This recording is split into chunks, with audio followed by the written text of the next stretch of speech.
Listening to audiobooks is, in fact, reading. Hi, I'm Nadia Breckle. I'm an independent author who writes contemporary romance that's full of suspense, angst, will for sure split your heart open, but I always promise to stitch it back together.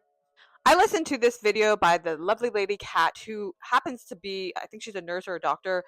She goes into the science of reading a physical book and listening to a book.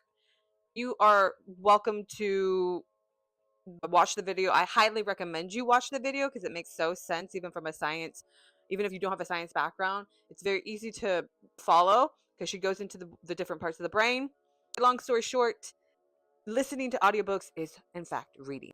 As a mom, indie author myself, audiobooks is how I read. It's how I get a chance to read so much. I constantly have a book playing in my ear, literally every day.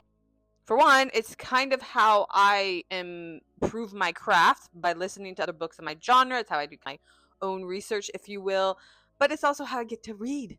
Because if you're a mom, you know, at the end of the day, when we do have a chance to read, we're just tired. And I do read at night, but typically I don't get to read that much. It would take me forever to finish all the books I want to finish.